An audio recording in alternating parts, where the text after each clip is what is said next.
And with Deshaun Watson gone, and obviously he sat all of last season, and Davis Mills, who they drafted, I think that was a 3rd-round pick, if I remember correctly, from last year's draft, got the start all season long, looked surprisingly good, I thought, for someone that wasn't really talked about coming into the season. Can he be the QB, at least for the short term here, the next few seasons while they're in the midst of this rebuild? Yeah, I think he can be. The only, I guess, place that I sort of hesitate or want to qualify my answer a bit with is when you say the next few seasons. That's kind of up in the air. I think at minimum, Davis Mills is the guy for 2022.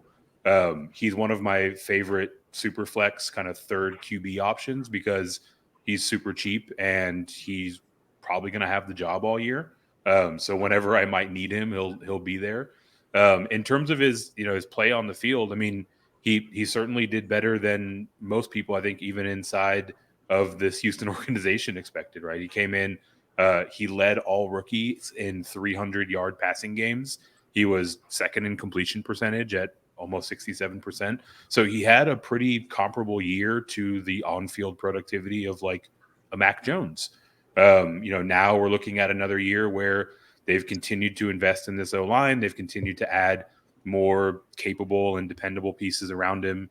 Marlon Mack coming in. They obviously went out and drafted Mechie. They brought in Pierce as a rookie as well. So there are more and more things at his disposal. So he should have somewhat of a platform to at least take a step forward. And if he does, I think he's kind of in that fringe kind of back end QB2 range pretty consistently. If he doesn't, then we get 1 year out of him and they fold up shop and we're looking quarterback with what will likely be a top 5 picks next year.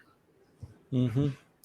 Hollywood, obviously for redraft that, we're kind of staying away from him. Maybe he could be a bye week fill-in for you when your quarterback is out.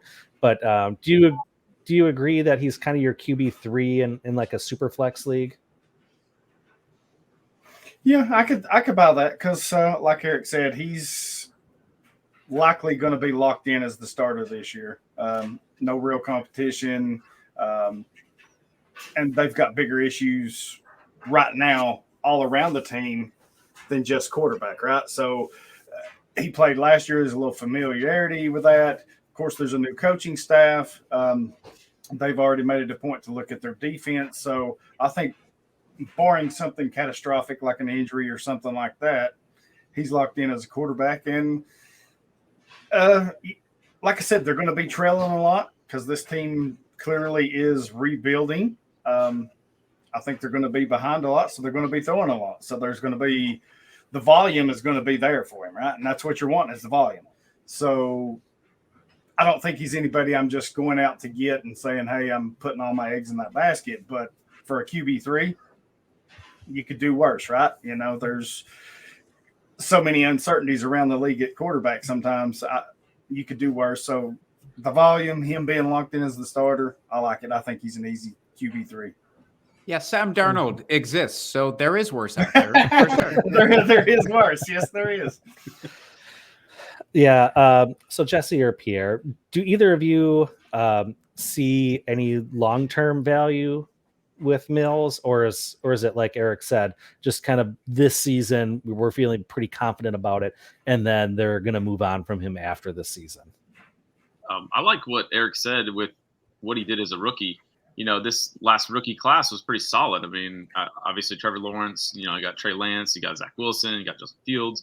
You got a lot of studs in there. And he was saying that he was the most 300-yard games, a 67% accuracy or completion percentage. I mean, those are pretty solid numbers for a guy that you got in the 3rd round. It could be right. He still won 4 games. I mean, God, we would love to have won 4 games, and we had the number 1 quarterback.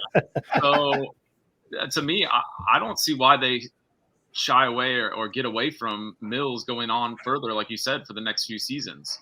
If they're in a true rebuild mode, why not focus elsewhere when you have at least some consistency, some continuity with a quarterback spot? It's very rare to find that, especially with your late capital that you had. Like you said, it was the first time you guys have had a 1st-round pick that was this year. that was a third round pick. You didn't have a first or second round pick, and you went with Davis Mills. So you actually invested quite a bit in him. I don't see them getting away from that with that investment that they've made.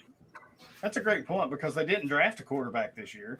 No. So they didn't take anybody to challenge him. They didn't sign anybody really. So, I mean, he's like I said, he's getting the volume. Lock into him this year because maybe next year or the year down, whatever, after you may look for a quarterback. So I think you just ride with what you've got right there.